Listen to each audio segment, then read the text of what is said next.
আপু তুই এনে ফুচকা বেচ, আমি যাই রিক্সা চালাই। তুই তো জানোস বন্যা আমাকে ঘর বাড়ি সব ভাঙ্গা নিয়ে গেছে গা। দুজনে তুই এনে ফুচকা বেচবি, আমি রিক্সা চালাই, কিছু টাকা কইরা আমরা একটা কুড়ে ঘর তুলে থাকবো। আচ্ছা তুই যেমন তো ফুচকা চটপটি বানাইতে পারি আর বিকালের সময় নিয়ে যাই। আচ্ছা ঠিক আছে, বিকেলে এসে আমি নিয়ে যাবো।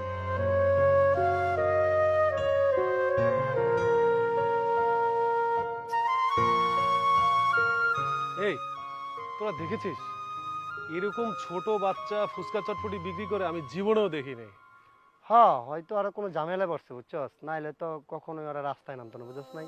হ্যাঁ ঠিকই বলেছিস, নিশ্চয়ই কোনো সমস্যা আছে। আচ্ছা তুমি নিজে ফুচকা চটপটি বানাও? আমাদের পেটের দায়ে বানাইতেই হয়। তোমার সাথে আর কেউ নাই? আমার ভাই আছে। ও তোমার ভাই আছে। আচ্ছা তোমরা কোথায় থাকো? আমি আর ভাই মিলে রাস্তার উপরে থাকি। শুনেছিস ওর কথা? সত্যি কথা বলতে এবারের বন্যায় অনেকের ক্ষতি হয়ে গিয়েছে।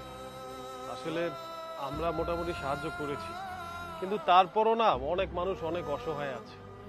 এই আমরা একটা কাজ করি, চল আমরা তো 10 দিন পরেই সাজেক যাওয়ার কথা বলেছি। আমাদের প্রত্যেকেরই 20,000 টাকা করে জমা দেয়া আছে। এই টাকাটা আমরা নষ্ট না করে আমরা হয়তো পরে ট্যুরে গেলাম, এই টাকা দিয়ে ওদেরকে একটা ঘর বানিয়ে দেই। শুনেছিস ও কি বলেছে? ওরা লাইট পোস্টের নিচে ঘুমায়। মানে শুনলেও কেমন বুকটা কেঁপে ওঠে। তোরা কি বলিস বল না? হ্যাঁ, আমিও তোর সাথে একমত আছি, কারণ আমাদের এই টাকাটা না ঘুরে যদি একটা অসহায় মানুষের পিছনে খরচ করি, তাহলে আল্লাহ খুশি হবে, আমরাও খুশি হবো, ওরাও খুশি হবে, বুঝছস?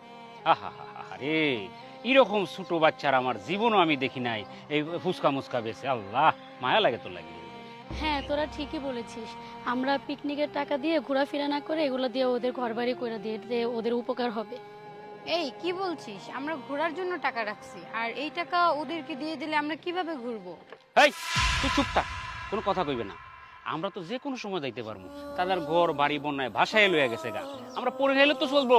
এখন তো আমরা সবাই মিলা তার সহযোগিতা করি, এর মাঝে তুই উল্টা পাল্টা কথা বলিস। আচ্ছা ঠিক আছে তাহলে দে। এই তো তোরা আমার বন্ধু বান্ধবীর মতো কথা বলেছিস, তাহলে আমরা এটাই করি।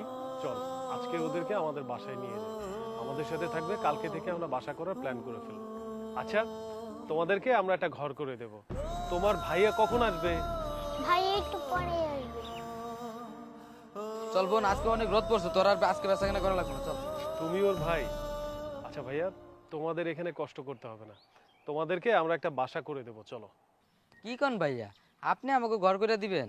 হ্যাঁ হ্যাঁ সত্যি বলছি, তোমাদেরকে ছোটখাটো একটা ঘর বানিয়ে দেবো, যাতে তোমরা ওই ঘরে থেকে ব্যবসা বাণিজ্য করতে পারো। সত্যি কইতেছেন ভাইয়া? হ্যাঁ তুমি আমাদের সাথে চলো, আসো। ভাইয়া কি মজা, নতুন করে থাকবো। আচ্ছা ঠিক আছে ভাইয়া, চলেন। আচ্ছা চলো। চলো। চলো।